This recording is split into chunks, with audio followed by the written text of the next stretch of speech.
Welcome into the Still Curtain podcast. I'm Josh Yourish with you here for the first edition of our Monday episodes, which we're going to be starting up. I'm happy to join the show. I went on as a guest a few weeks ago with Tommy and Shane talking about some college draft prospects, but a lot has happened since then, and I'm going to get into all of it with you. As you can tell, big Steelers fan, so happy to be with the Still Curtain podcast on Fansided and happy to get into this first episode with everybody. And the main thing that has happened since the draft and everything we last talked, the schedule has come out. We knew who the Steelers were playing. Now we know when and where the Steelers are playing. And the bad news is the schedule makers kind of screwed the Steelers. It's not a favorable schedule at all. And we're going to hop into that right now. I'm sure everyone's heard the schedule so far, but we'll run through it anyways. Some great podcasting to start things off, just reading off a 17-team list. But here we go. At Atlanta, at Denver, versus the Chargers. That's at home, the home opener on September 22nd. At Indianapolis, versus Dallas, at Las Vegas. Week 7, at home against the New York Jets. Week 8, at home against the New York Giants. Those are both primetime games. And then the bye week. So we're already to week 9, and you haven't heard any AFC North teams be named, which you probably already know because the Steelers have a gauntlet in the back half of the season. Coming out of the bye, week 10, a trip down to Landover, Maryland for the Washington Commanders. That should be nice and easy. Who knows if Jaden Daniels is how he's playing by then, if he's gotten injured, whatever, with his 200-pound, 190-pound stature. Regardless, that one looks favorable for the Steelers. Then versus the Baltimore Ravens at home. Week 12 after that, a Thursday night game in Cleveland. Week 13 off that mini bye at Cincinnati. And then week 14 back home to face the Browns. So that's a 4-game stretch, 4 consecutive AFC North games. And you got to think, well, it's going to let up after that. It does not. Sunday at the Philadelphia Eagles in week 15. Then Saturday, and we'll talk about why it's a Saturday game, at the Baltimore Ravens in week 16. And Wednesday, Christmas Day, home against the defending Super Bowl champion Kansas City Chiefs. Patrick Mahomes, Travis Kelce, Taylor Swift, they'll all be in town for it. We'll likely, everyone's going to try to want to be there on Christmas Day for that 1 p.m. game on Netflix. So make sure you're up to date on your Netflix subscription by Christmas Day. And then the Steelers close out the schedule in week 18 at home against Joe Burrow and the Cincinnati Bengals. So that's from week 11 to week 18, Baltimore, Cleveland, Cincinnati, Cleveland, Philadelphia, Baltimore, Kansas City, Cincinnati. The Bengals, the only team out of that group that missed the playoffs last year, and that's because Joe Burrow had an injury, and they were still actually a feisty team down the stretch with Jake Browning. That is not an easy schedule at all. So that brings us to the Steelers' win total. We all know Mike Tomlin never had a losing season, never lost one less than 8 games. So the win total is set at 7.5 at most sports books for the Pittsburgh Steelers. There's heavy juice to the over. So really, if you're looking for straight odds, you're looking more at the 8.5. So that's expecting them to win, maybe 8-9 games, which I think is super reasonable for this team. But you look at the schedule, this is a team that's introducing a new quarterback, may have to reintroduce another new quarterback if that doesn't go well. That's probably all going to happen early in the season. Lately, the past couple of years, the Steelers have had these slow starts. We always know there's a Mike Tomlin loss due in there somewhere, maybe week 6 at Las Vegas. That feels like the Mike Tomlin loss. And that's the part of the schedule where the Steelers have to do all their work. They have to get close to that 7.5 or 8 game total, or it's going to be really tough in the back half. It's a revenge game in week 1 at Atlanta for Arthur Smith. Today, Mark Caballi of The Athletic, who covers the Steelers, tweeted that the Steelers are blown away with Arthur Smith's offense. The offensive players love it. They think it's amazing. Ask the Atlanta Falcons how they felt about Arthur Smith's offense. They weren't huge fans. They ran him out of town just this offseason. He couldn't find a quarterback. There's reasons for this, of course, and we'll get into it later when we break down the Steelers quarterback room. But that's not going to be an easy week 1 game against Kirk Cousins. Who knows if he's healthy? Maybe we get a Michael Penix Jr. sighting if the Achilles isn't fully ready. Regardless, then a trip to Denver. Okay, should probably be a win. Justin Herbert, Jim Harbaugh, the Chargers coming here for the home opener. Not a layup. So there's still some tough games in the front part of the Steelers schedule. And that's the easy part. That's where they need to do work. They need to be in the playoff picture by the bye week, pretty firmly in the playoff picture. That's 8 games. If they go 4-4 in those 8 games, it's going to be really tough to have a shot to make the playoffs. You need to be 5-3. You probably more likely need to be 6-2. And that's with a team like Dallas on the schedule. That's with the Chargers and the Falcons, teams who in the NFC is the much weaker conference, who figure to be competitive.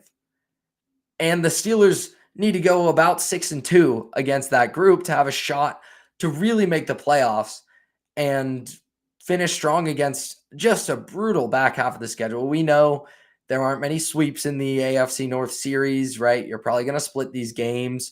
So the Steelers are going to be able to win. But if you're out of it heading into week 15, it's going to be really hard to get back into the picture, because that week 15 game, the trip to the Eagles 1 week after playing the Browns, so going to be banged up. It's that time of year, of course. So in Philadelphia, 4:25 start, going to be the Fox game.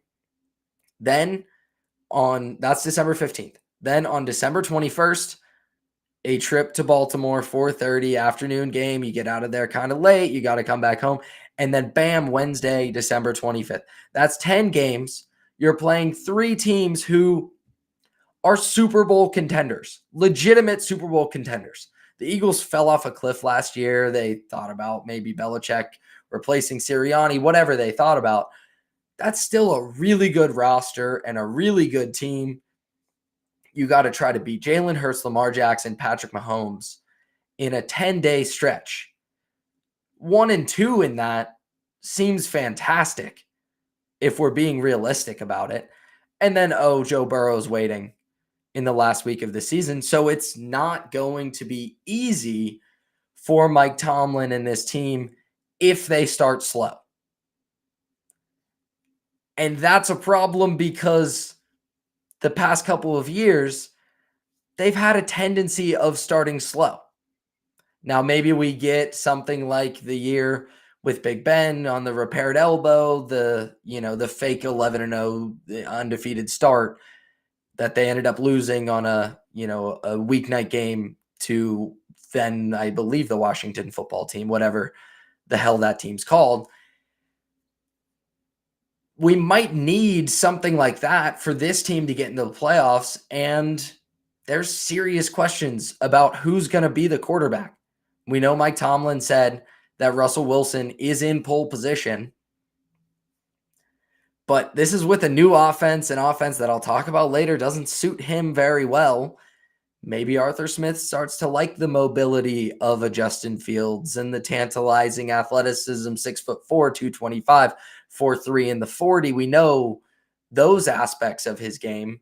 Maybe Arthur Smith starts to think, they start 2-2 heading into Dallas, or, they're 2-3 heading to that week 6 trip to Vegas.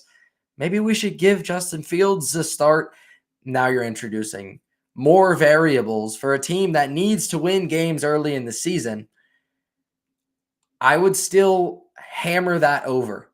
The juice is there, so I'm not betting it. I think it's minus 182 in certain sports books, and so there's a lot of juice on that over. It's not a great bet at the moment, but even if it jumps to 8.5, which is likely where it's going to settle, I still like the over.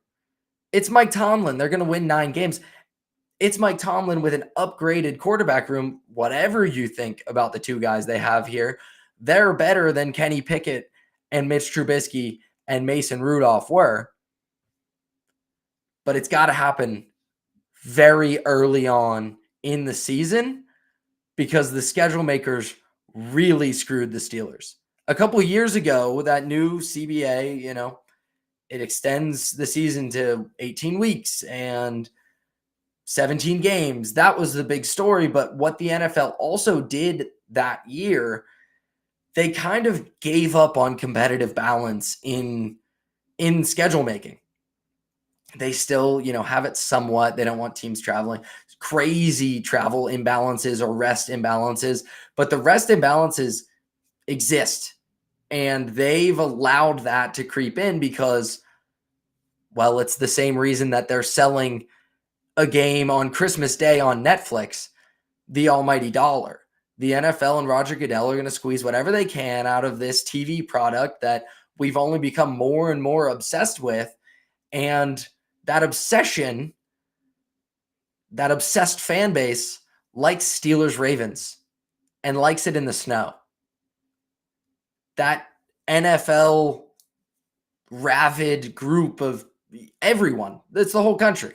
It's Swifties, it's everyone, wants to watch football and they want to watch Joe Burrow head to Pittsburgh on January 5th in the snow with a play, maybe the AFC North's up for grabs.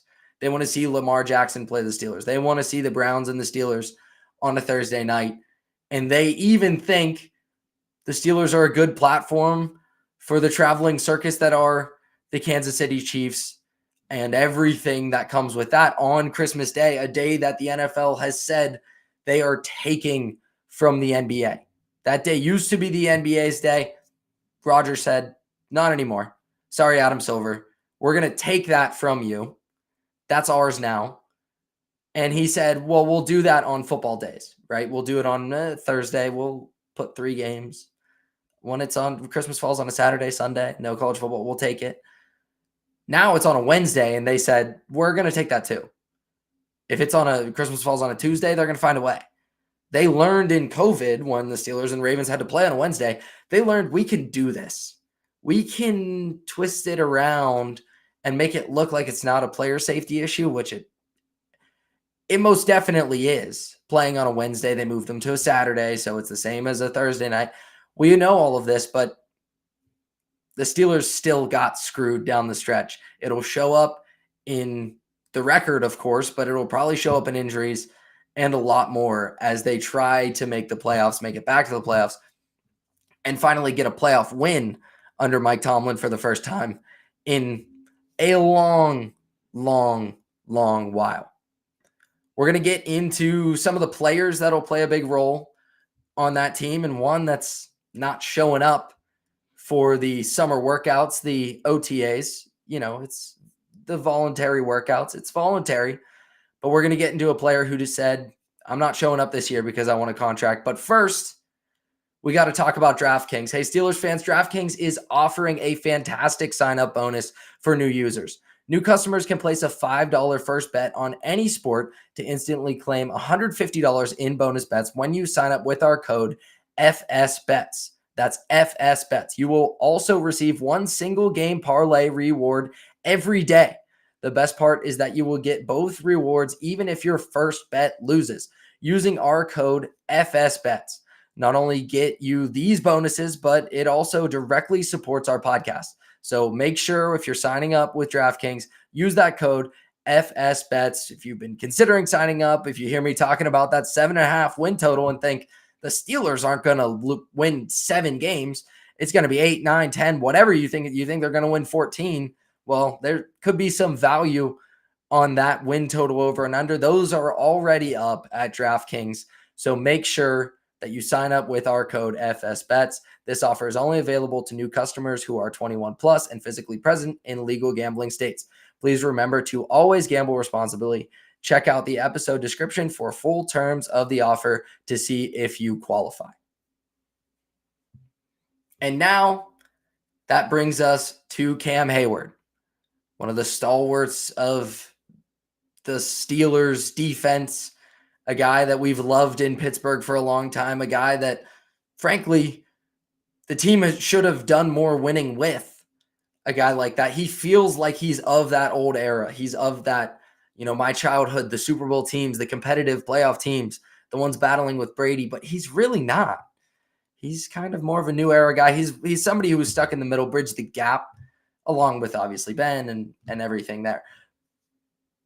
But Cam Heyward, in his 13-year NFL career, he was in the 2011 NFL draft. That's a while ago now. I was 10 years old watching that draft. He's always gone to OTAs. He never skipped them. These are the optional summer workouts. He said that much on his podcast. He said, quote, "I have always attended these, but at this time, it's just contract negotiations," end quote.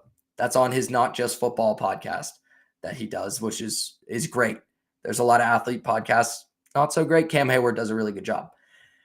No surprise. So he's skipping these because he wants a deal. He's not there. He said he's not there.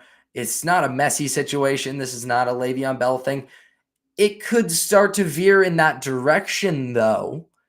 So it's a good time to evaluate. The Steelers front office certainly is. Omar Khan certainly is. Is Cam Heyward worth a contract extension? He also said on his podcast, "I want to be a Pittsburgh Steeler." This is a quote, "but we'll see what happens." So he's opening the door to playing for another team, to maybe finishing his career elsewhere, which, the sentimental Steeler fan part of me says, I don't want to see Cam end up somewhere else. The pragmatic NFL analyst part says, well, he's getting up there.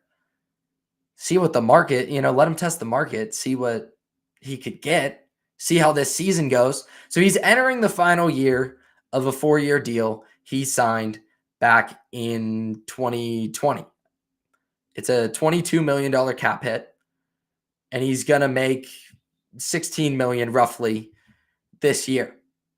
The Steelers' 4 highest cap hits are all on defense: Watt, Heyward, Minka, and Larry Ogunjobi, who re-upped again and is, getting a healthy amount of their cap space.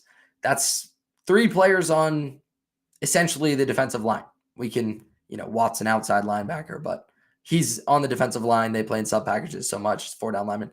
He's a defensive lineman. So 3 of your 4 highest paid players are there. And then you have a safety, which is not the most valuable in terms of, where we see the position being drafted, where we see big contracts, things like that. So what are they going to do with Cam Heyward? This year, he's the 6th highest paid interior defensive lineman in the NFL. He's also the oldest defensive lineman on a roster in the league. Calais Campbell was older last year, is currently a free agent, may sign with the team, likely will sign with the team. He's still functional, but in Atlanta last year, Calais Campbell made $7 million. His last Pro Bowl was 2020. Cam Heyward has been much more productive than that lately. That's the thing about Cam Heyward. He's kind of a late bloomer. His first all-pro season was 2017.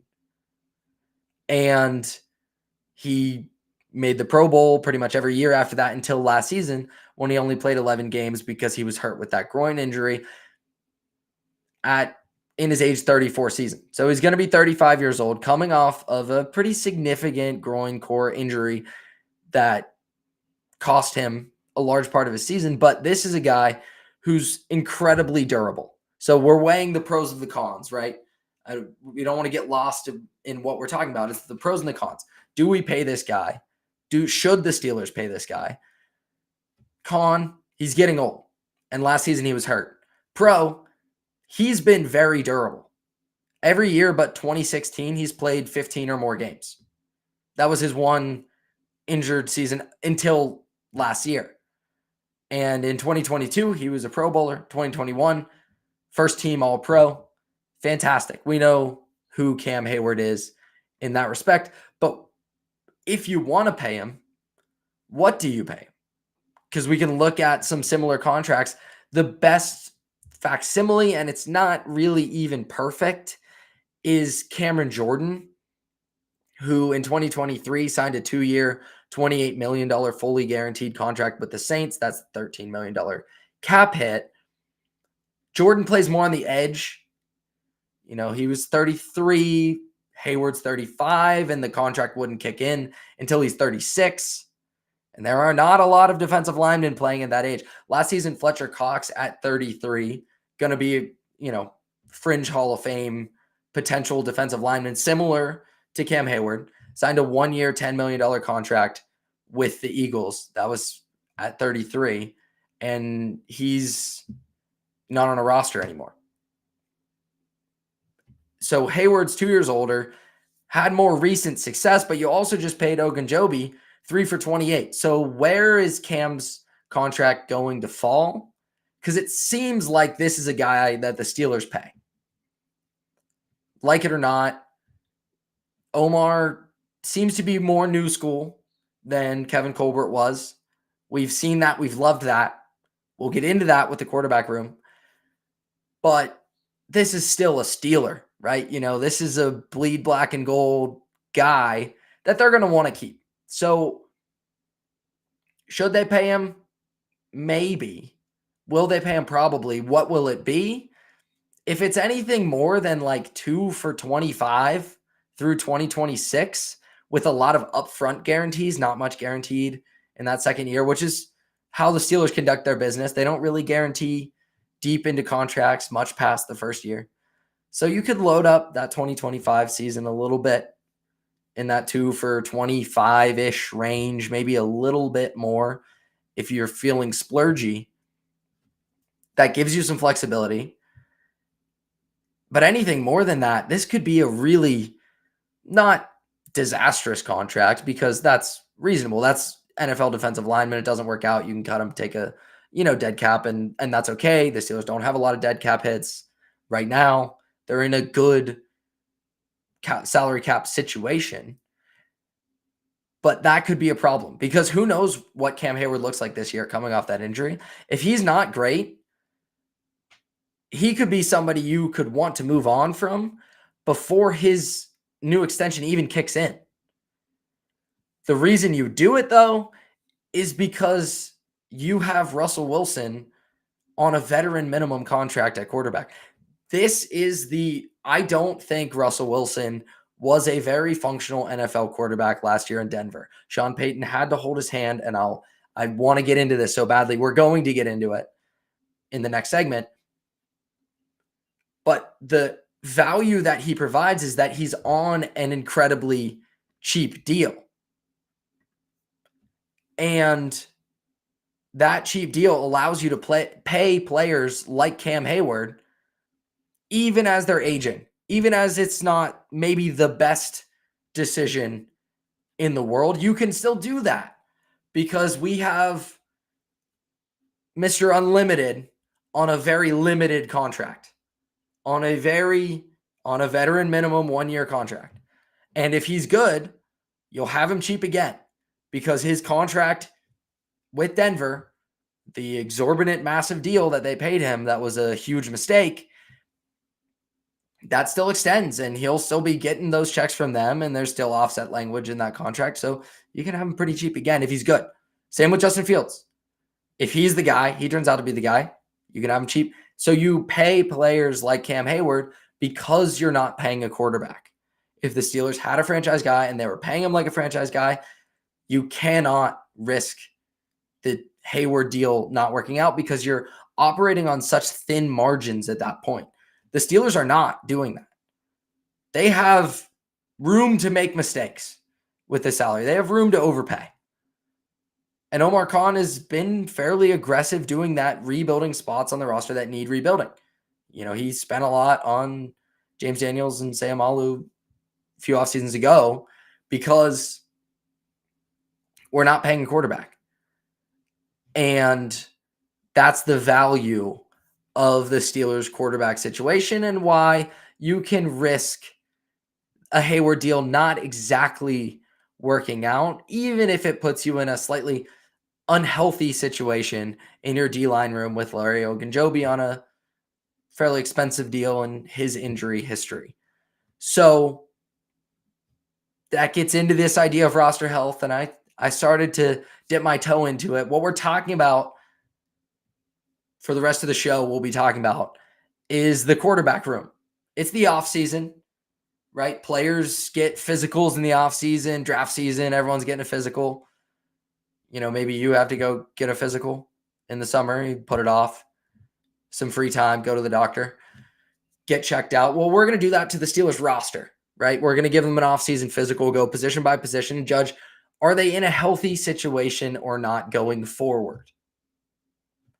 And we're going to start in the most important room, the quarterback room.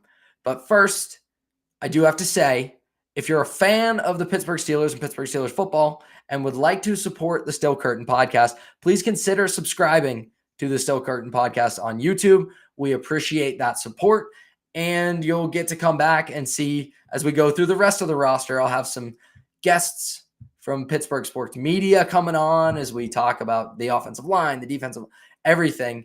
We're going to look at the salary structures of those players. Who are we invested in? Is it a healthy position? So let's start with the quarterback room and get into it. Where are we right now with the Steelers quarterback room? Well, they have 3 quarterbacks, Russell Wilson, Justin Fields, Kyle Allen, and none of them are signed beyond 2024. So they're in a very flexible situation. If you want to be technical about it, John Reese Plumlee from UCF, he's like a camp arm, is on the cap sheet for 2025 beyond. They signed him as a UDFA, and that's irrelevant. Wilson, Fields, Allen, no one signed past 2024. Per over the cap, the Steelers are spending the 4th least amount of money on quarterback in 2024. Only teams like the 49ers with Brock Purdy, who are paying him less than a vet minimum because it was a 7th round pick. They're only at $6.4 million on the cap, the Steelers. The Steelers are last in spending on offense, $75.1 million, most on defense at $160 million, which just lays the land of, the roster. And that's $6 more million on defense than anyone. The 49ers, who I mentioned with Purdy, are second. That's $6 more million than them.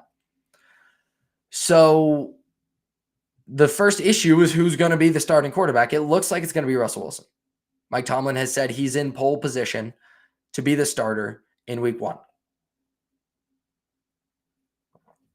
But is that a fit in Arthur Smith's offense? I would argue it's not, but it's also Justin Fields isn't much better of a fit in that offense. To actually understand what we're getting from Arthur Smith, who I mentioned, the Mark Cavalli tweet said the Steelers are blown away with what his offense looks like. And, who wouldn't be when you had Matt Canada calling plays for the past 2 years? If you go from 3rd grade math to, it doesn't even have to be calculus. You go to algebra, you'd be blown away by the complexity of it and everything that it can do. That's not saying that Arthur Smith is Kyle Shanahan, Sean McVay, these true innovators. He's still of that ilk because he builds things around the running game. Actually, those guys, McVay and Shanahan, are moving more towards Arthur Smith in how they run the ball, right? He's very multiple. It's not just like wide zone like those guys started with. They run a lot more power stuff, gap stuff, and that's what we'll see out of Arthur Smith. It's what we saw when he was in Tennessee and had these great offenses with Derrick Henry and Ryan Tannehill. So we'll look at Ryan Tannehill in 2020 because that's the best way to understand Arthur Smith's offense and what it wants to do. It was really the only year he had a functional quarterback. He, in 2021, had Matt Ryan, a pretty washed up Matt Ryan in Atlanta. It was okay, but the team wasn't built for what he wanted. That 2020 season, the Titans were great on offense. They were fantastic. And it was a lot in part to what, Arthur Smith did before he left to become the head coach in Atlanta.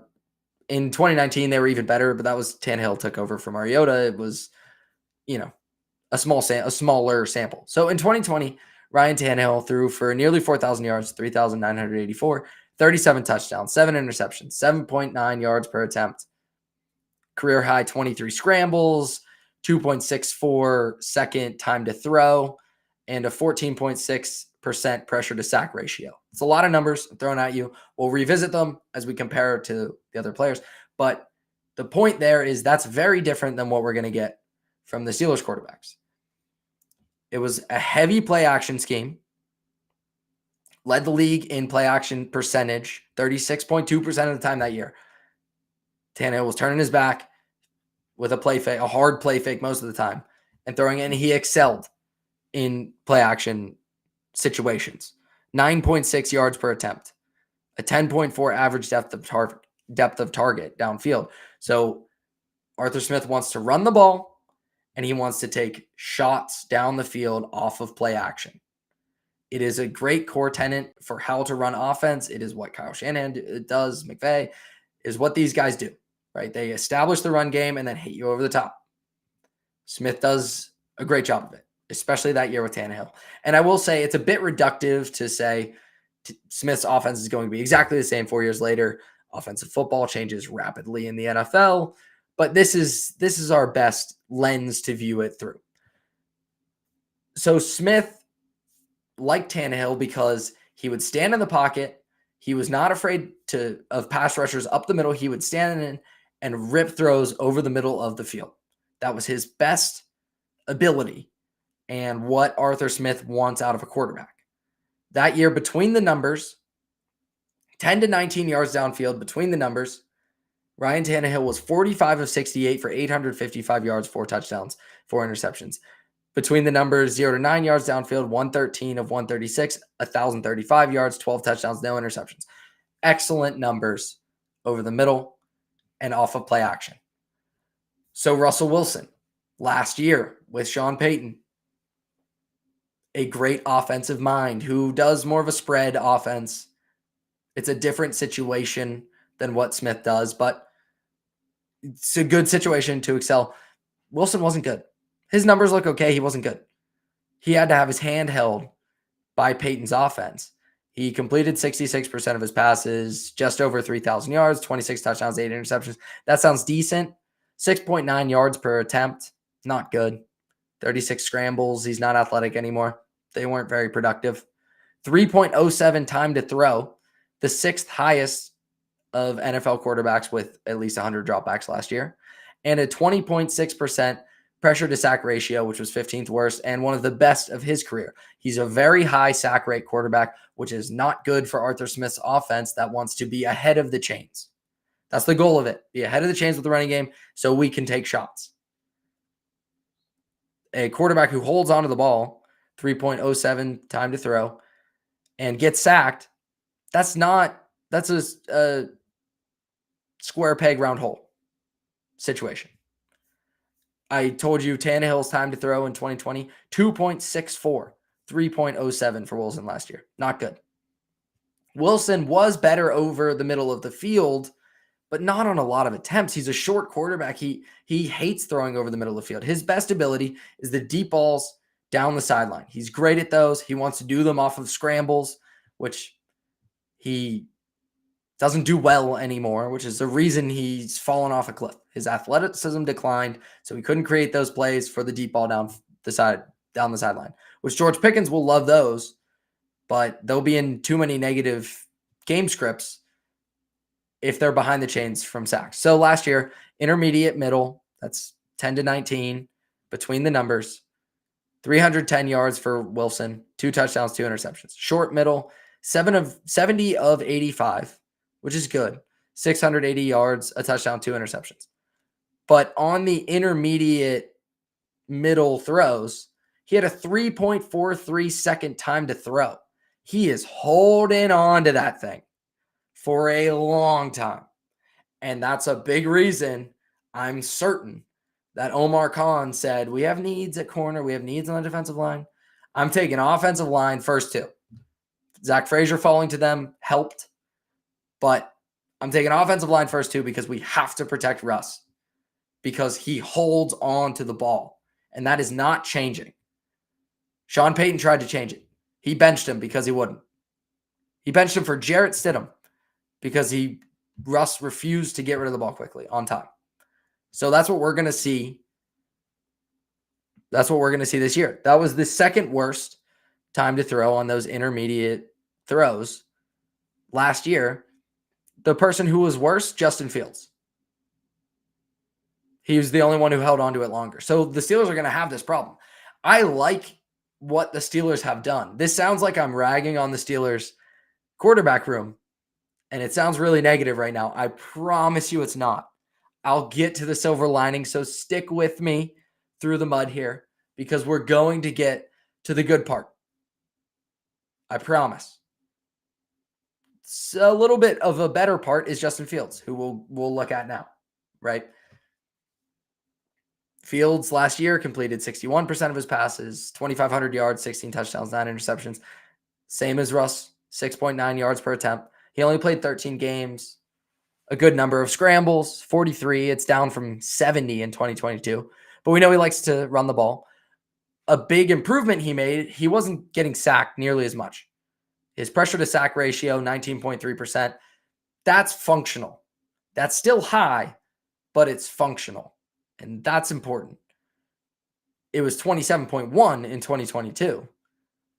And Fields last year was pressured on 48.8% of his dropbacks. That was not a good offensive line in Chicago. They should have addressed it more for Caleb Williams, but instead they, wanted to draft more receivers, which can be a good option. We saw that work in Cincinnati. Anyways, back to the Steelers. Fields, a career low average depth of target last year, 8.8 yards downfield.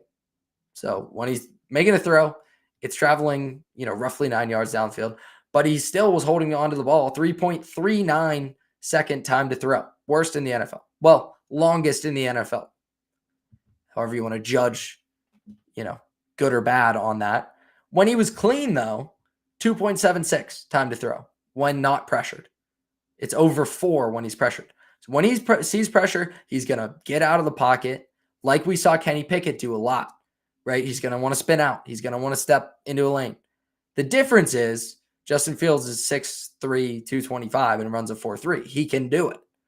Kenny Pickett tried to play that way. He tried to play the Josh Allen play style, the freelancer, the Patrick Mahomes stuff, but he didn't have the athleticism to pull it off. So it doesn't work. Fields, there's a greater chance it can work because when he gets into the open field, he's terrifying. So only 14% of his passes were in the intermediate part of the field, which is what we're talking about with Arthur Smith. This is where he loves to throw. The core tenet of Arthur Smith is going to be a run with Najee Harris and a run with Jaylen Warren and then a play action shot 15 yards down the field, a crosser to George Pickens. That's what he wants to do. And it can work if he has a quarterback willing to see it and rip it. Last year, Fields saw some of them when you watch him on tape. He sees them. He doesn't always rip it. He doesn't let that thing fly. He says, I can fly, so I'll take off. And it works to a point, but you need a functional offense. You need a quarterback willing to get rid of it. That's why Brock Purdy works with Kyle Shanahan, right? He sees it, he goes, he fires, he triggers. Justin Fields does not. On those intermediate throws between the numbers, these are the important ones in an Arthur Smith offense. 11 of 19 for 200 yards, 4 interceptions, no touchdowns. Not good. Did he have an offense that really catered to that? Luke Getsy didn't.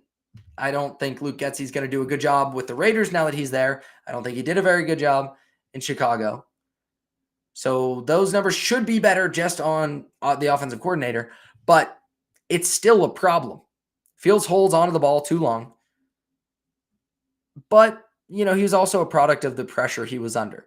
So if he's clean behind Fautanu, Broderick Jones, Zach Frazier, Sayamalu, James Daniels, then maybe we could see something out of Justin Fields if Tomlin and Smith put him on the field. I'm more excited. I am much more excited to see what Justin Fields looks like because I saw him at Ohio State trust his eyes and rip throws in Ryan Day's offense, which is, a lot of posts and deep routes down the field like that. He was willing to trigger. It helped that he was triggering to Chris Olave and Garrett Wilson and NFL receivers all over the place against college kids. But maybe he'll be willing to do it with Arthur Smith in a functional situation, which he didn't really have in Chicago. He could be a souped-up version of Tannehill if he's willing to stand in and make those throws. Because Tannehill is an athletic guy. He played wide receiver in college. He could run a little bit. Fields can take advantage of that because that is a feature of Arthur Smith's offense, not a bug. Quarterback mobility, a feature, not a bug for an Arthur Smith offense, unless you rely on it too heavily. So if he's willing to stand in there, make those throws, I like what we have in Justin Fields. And yet, I still don't think the Steelers have a franchise quarterback on the roster right now. I don't think Russell Wilson will be functional, will be good enough this year. I think he'll be out of the NFL by the end of the season because I don't think he'll swallow his pride and be a backup anywhere. And it could potentially be ugly because we know Steelers fans will learn, but a lot of us know what he's like, what Russell Wilson is like with his teammates. The Seahawks who won a Super Bowl with him, ask Richard Sherman. They don't love the guy. So it could be an interesting situation. And yet, all of that said, all of those negative things, I don't think they're a good fit for the system that they have. I don't think there's a franchise quarterback on the roster. I think Fields has a much better shot than Russell Wilson, but I think there's some big problems in his game that could prevent him from ever developing into that. I think we can get 2-3 years out of Fields as a bridge. I think he could be a bridge to the next guy. All that said, I love where the Steelers are at quarterback. This could have been a disaster. This offseason could have been an absolute disaster if they run it back with Kenny Pickett, if they talk themselves into Mason Rudolph. There was never anything going to happen with Mitch. Either of those options, disaster. Those guys are not NFL starting quarterbacks. I liked Pickett. I fell for it. A lot of us fell for it. It's okay. We can admit it. Cut ties. He wasn't the guy. He won't be the guy in Philly. He's not going to be a functional NFL quarterback more than for a couple games. He's not even Gardner Minshew where you can kind of spot start him a little bit. It's not there. It is not there. Justin Fields has more of that. Russell Wilson, better. This is an upgrade, and the best part, they have flexibility. Nobody is on contract beyond this year. See who you like. Bring one of them back.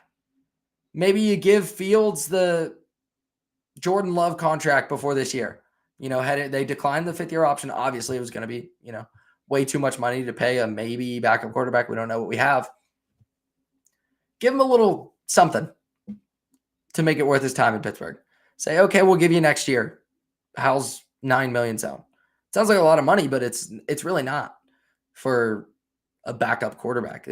Whatever that deal ends up being, okay, even if you're tied into Fields next year, I feel great about this situation because you can still draft somebody. You're not married to the guy. They have so much flexibility for the next established starter who becomes available. Maybe that's Dak Prescott. The Cowboys are not willing to commit to him long-term. They always drag it out. Jerry Jones drags it out. Dak might be done with it. I don't think Dak is a top 7 NFL quarterback, but he's in that next group. That would be the best quarterback play the Steelers have had since 2017-18 Ben, pre-injury Ben. That's a good spot to be in that you could get. You can pay him because you don't have a quarterback on the roster that you're tied to. Or maybe you fall in love with somebody in this draft class or the draft class after. Trade up and go get them. The Steelers, every NFL team, when you want to find a starting quarterback, it's about having darts to throw at the dartboard. It is not about being the best evaluator in the world, right? Patrick Mahomes was a dart Kansas City threw at the dartboard. They fell in love with him, but first-round quarterbacks hit it a 40% rate in terms of franchise guys.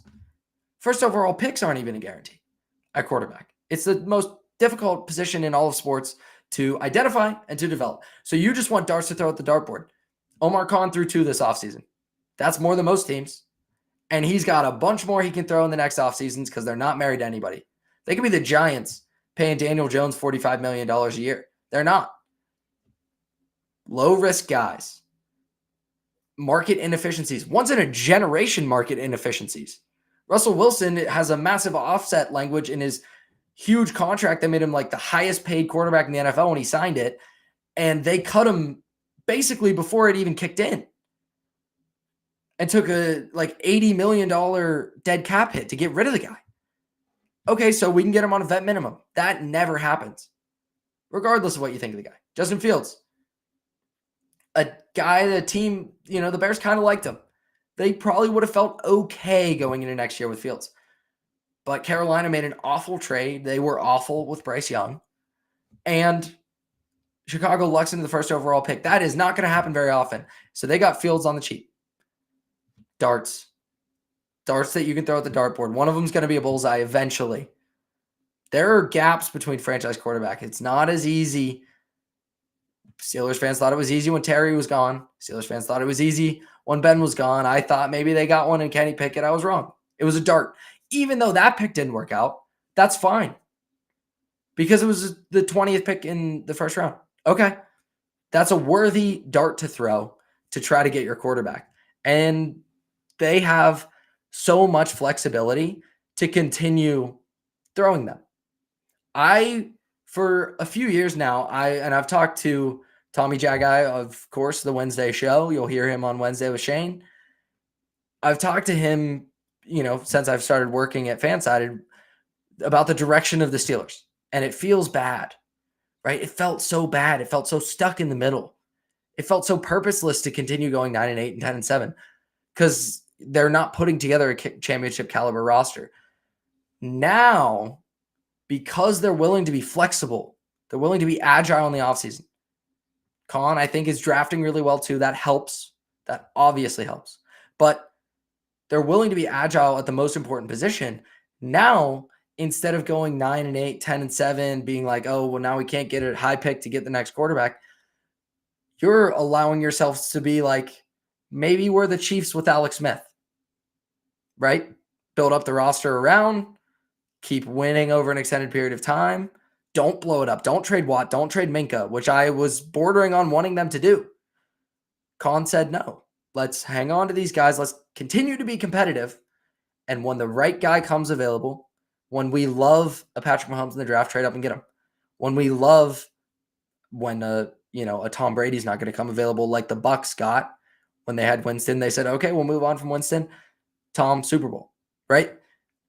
You're allowing yourselves to maximize your roster because you have these cheap quarterbacks, and you're allowing yourselves to say, when we're ready to throw another dart, maybe it's, a more important one, like trading up into the top 10 or whatever it is, you're able to do that.